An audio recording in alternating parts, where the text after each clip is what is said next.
যে অক্ষরে অক্ষরে পালন করা হবে, তারপরেও আমরা বিশ্বাস করতে পারছি না। এটা তো একটা সার্কাজম, আমাদের তো মেনে নেওয়া উচিত। এখন মেনে নিতে পারছি না কেন, এই জায়গাটাকে স্পষ্ট হতে হবে। আমি অনেকক্ষণ ধরে গুরুত্বপূর্ণ বক্তব্যগুলো শুনে আমার কাছে মনে হয়েছে কিছু কনসেপ্টের জায়গায় আমাদের কিছু ভুল ভ্রান্তি আছে। তারা বলছে অক্ষরে অক্ষরে জুলাই সনদ বাস্তবায়ন করবেন, আর আমরা যেটা বলতে চাচ্ছি সেটা হচ্ছে বাস্তবায়নটা যেটা চাই সেটা দেখতে পাচ্ছি না। কেন দেখতে পাচ্ছি না? কারণ মূল জায়গার পার্থক্যটা হচ্ছে পদ্ধতিগত, পদ্ধতিতে সমস্যা। এবং আপনাদের ওই ভাষাটা আমি একটু বিনয়ের সাথে শিখিয়ে দিতে চাই। গণভোটের লোকে জুলাই সনদ বাস্তবায়ন করতে হবে, ঠিক আছে? যেটার মধ্যে সংসদ ভবনের সামনে প্রত্যেকটা রাজনৈতিক দল যে স্বাক্ষর করেছিল, আপনাদের মনে থাকার কথা। স্বাক্ষরের পর ফটো সেশনে সবচেয়ে বেশি যিনি হাসি দিয়েছিলেন, সবগুলো দাঁত বের করে, ওনার নাম সালাউদ্দিন সাহেব।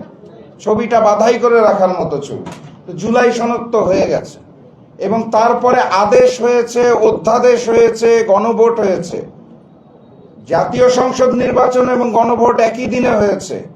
সংসদে যাওয়ার পরে ম্যানেজ ভোটের মাধ্যমে যারা ক্ষমতায় এসেছে তারা যে একটা ভোটের শপথ নিয়েছে, আর যেটা গণভোট সংস্কার পরিষদের শপথটাকে তারা গ্রহণ করেন নাই।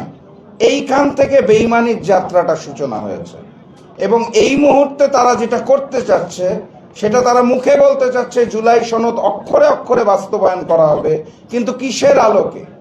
তাদের পছন্দের আলোকে তারা বাস্তবায়ন করতে চায়। আমরা যেটা বলতে চাই এবং আপনাদেরকেও যেটা আহ্বান জানাতে চাই, ভাষাটা ঠিক করেন। গণভোটের গণরায়ের আলোকে জুলাই সনদ বাস্তবায়ন করতে হবে। 4টা প্রশ্ন ছিল, হা না ছিল। 70% মানুষ, প্রায় 70% মানুষ হার পক্ষে ভোট দিয়েছে। তারপরে আমি ধরে নিলাম তর্কের খাতিরে, জানি আপনারা 50-51% ভোট পান নাই, চুরিচামারি করে, ছিনতাই করে, হাইজ্যাক করে নিয়েছেন, ম্যানেজ ভোট আয়োজন করেছেন, তাও তর্কের খাতিরে মেনে নিলাম 50% পেয়েছেন। 50% ভোট নিয়ে 70% ভোটের রায়কে আপনি যদি অবজ্ঞা করেন, তাহলে কি জুলাই যোদ্ধারা মেনে নিবে? আমার তো মনে হয় না মেনে নিবে। এটার জন্য জামাতের দরকার নেই, 11 দল দরকার নাই, বিরোধী দল দরকার নেই। কারণ ওই জুলাইয়ের গণ অভ্যুত্থানে আমার দেশের মানুষেরা রক্ত দিতে শিখে গেছে, এবং আমরা যেটা দৃশ্যপটে দেখতে পাই সেটা হচ্ছে যে যুদ্ধটা ছিল ফ্যাসিস্ট শেখ হাসিনা আওয়ামী লীগের বিরুদ্ধে। বাস্তবতাটা হচ্ছে যুদ্ধটা ছিল আওয়ামী লীগ এবং ভারতের বিরুদ্ধে, আধিপত্যবাদের বিরুদ্ধে। যেই কারণে শেখ হাসিনা এখন দিল্লিতে আশ্রয় পায়। করেছিলাম মজলুম নেতা সালাউদ্দিন সাহেব বলেছেন অক্ষরে অক্ষরে।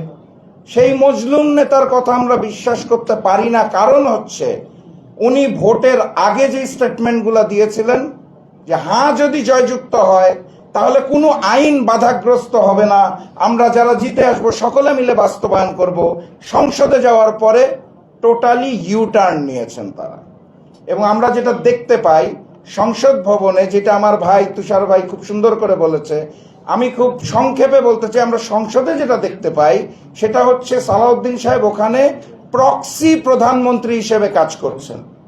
একদম প্রক্সি প্রধানমন্ত্রী। আমাদের প্রধানমন্ত্রী বিরোধী দলীয় নেতার কথার পর প্রটোকল অনুযায়ী যার কথা বলার কথা উনি কথা বলতে পারেন না, যে কোনো কারণেই হোক, স্ক্রিপ্ট ছাড়া উনি ভুলে যান কথা, তথ্য বিভ্রাট হতে থাকে, এই কারণে প্রক্সি প্রধানমন্ত্রী কথা বলেন।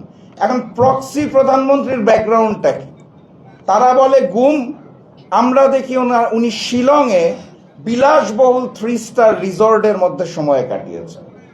এখনো যে আরেকটা পয়েন্ট এসেছে আলোচনা, আপনাদেরকে মনে করিয়ে দিতে চাই, শুধুমাত্র এই জুলাই সনদ বাস্তবায়ন না, তার পূর্বে দেশগুলো বাতিল হয়ে যাচ্ছে। অর্থাৎ আমার ভাই বলেছে 40%, আমি বলবো অর্ধেক, 50% সংস্কার কার্যক্রম অলরেডি শেষ হয়ে গেছে, হওয়া শেষ, জুলাই সনদ ব্যতীতই। এবং এর মধ্যে গুরুত্বপূর্ণ কোনটা? এই যে গুম নিয়ে যে কথা বলছেন ওরা, মানবাধিকার, বিরোধী দল দমনের জন্য পুলিশ, সুপ্রিম কোর্টের বিচারক নিয়োগ, দুর্নীতি দমন কমিশন, অর্ধেক তো শেষ। একটা ফ্যাসিস্ট সরকার গঠনের জন্য, স্বৈরাচার গঠনের জন্য যা যা গুণাবলী প্রয়োজন, সেই সংস্কারগুলো তো অলরেডি শেষ হয়ে গেছে। আমাদের হাতে আর অপশন রয়েছে বাকি অর্ধেক। ওই যে গুমের কথা বলছিলাম, আমাকে গুম করে দেওয়ার আগে এতগুলো মানুষকে সাক্ষী রেখে দুইটা ছোট গল্প বলে আজকের আলোচনা আড্ডা শেষ করে দিব। প্রথম গল্প, আমাদের প্রক্সি প্রধানমন্ত্রী, উনি নাকি গুমরত অবস্থায় ছিল। 2023 সাল আমরা ফ্যাসিস্ট হাসিনা বিরোধী আন্দোলন করছি, বিএনপির নেতৃত্বে আমার দল জাকপা, আমরা তখন 12 দলীয় জোট গেলাম গুলশান অফিসে। জনাব তারেক রহমানের সাথে স্কাইপিতে মিটিং হবে, স্কাইপি ওপেন হলো, আমরা দেখলাম স্ক্রিনের মধ্যে এক পাশে জনাব তারেক রহমান, আরেক পাশে নুডলসের বাটি হাতে নুডলস খেতে খেতে সালাউদ্দিন সাহেব। একজন গুমরত ব্যক্তি শিলংয়ে বসে আমাদের সাথে বৈঠক করছে আমরা কিভাবে আন্দোলন পরিচালনা করব ইন্টারনেটের মাধ্যমে দিল্লি সরকারের আওতায়। এ কি সম্ভব? আমরা হতভম্ব এই দৃশ্যটা দেখলাম, বের হলাম, নিজেরা মুখ চাওয়াচাই করলাম যে কি আন্দোলন হবে। সেদিনই বুঝে গিয়েছিলাম আন্দোলন আসলে হবে না, বালুর ট্রাকও নড়বে না, ঈদ আসবে ঈদ যাবে, আসলে কিছু হবে না। আল্লাহ যেদিন কবুল করবে তার আগে আমরা আসলে পারবো না, এটা আমরা বুঝে গিয়েছিলাম ওই দিন। এবং আলহামদুলিল্লাহ আল্লাহ কবুল করেছিল দেখে জুলাই যোদ্ধারা জয়ী হতে পেরেছে, আমরা কিন্তু পারিনি, রাজনৈতিক দলরা পারে নাই। গল্প এক শেষ। গল্প দুই হচ্ছে এই যে আমার ভাই আমাকে ইঙ্গিত দিয়ে গেছে, এটা নাকি আজকে বলতেই হবে, এটা বলা হয়নি এই কারণে বলতে বাধ্য হচ্ছে। বিএনপি নেতৃত্বাধীন যুগপৎ আন্দোলন, আমি ছিলাম 12 দলীয় জোটে, জাতীয় গণতান্ত্রিক পার্টি জাকপা, সেখান থেকে জামাত নেতৃত্বাধীন তৎকালীন 8 দল, এখন যেটা 11 দল, সেখানে আসার গল্পটা 2 লাইনে শেষ করে দিই। ঐক্যমত্য কমিশনের বৈঠক হয়, ওইখানে যে কি বলতে হবে, প্রধানমন্ত্রী কি 10 বছরের বেশি থাকতে পারবে কি পারবে না, একজন ব্যক্তি কি 3টি পদ অর্থাৎ প্রধানমন্ত্রী, দলীয় প্রধান এবং সরকার দলীয় নেতা হতে পারবে কি পারবে না, এই প্রত্যেকটা লাইন তোতা পাখির মতো আমাদের আইন বিশেষজ্ঞ, স্বাস্থ্য বিশেষজ্ঞ, প্রক্সি প্রধানমন্ত্রী যিনি আসলে স্বরাষ্ট্রমন্ত্রী আমাদের ধরে ধরে লাইন বাই লাইন মুখস্থ করিয়ে দিতেন। সেই দিন প্রথম প্রতিবাদ করেছিলাম যে আপনার কথায় ঐক্যমত্য কমিশনে যেগুলো বলতে পারবো না, এবং সেখান থেকেই যে বাধা পেয়েছিলাম সেই বাধার পর তৎকালীন বিএনপিকে ছেড়ে চলে এসেছিলাম এবং বিএনপির গুলশান অফিসে আমার মনে আছে গ্যারেজে দাঁড়িয়ে বলেছিলাম সেই সময়ে শহীদ প্রেসিডেন্ট জিয়াউর রহমান এবং দেশনেত্রী বেগম খালেদা জিয়ার বিএনপি আর বর্তমান বিএনপি এক জিনিস না।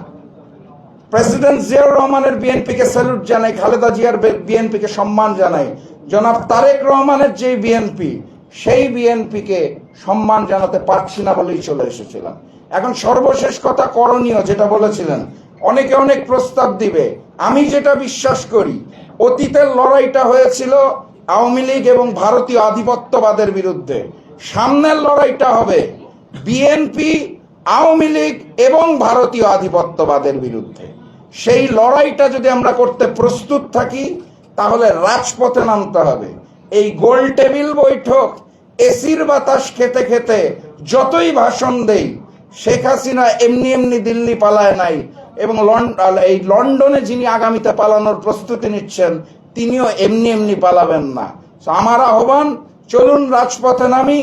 আমি আমার জায়গা থেকে বলতে পারি, ব্যক্তি হিসেবে আমার দল থেকে আপনারা যদি রাজপথে নামতে চান, কারণ এটা আপনাদের দাবি, রাজনৈতিকভাবে আমার দল জাতীয় গণতান্ত্রিক পার্টি জাকপা আপনাদের সাথে থাকবে। আমি ব্যক্তিগতভাবে প্রথম কাতারে থাকব, এবারের প্রথম গুলিটা খাওয়ার জন্য প্রস্তুত আছি।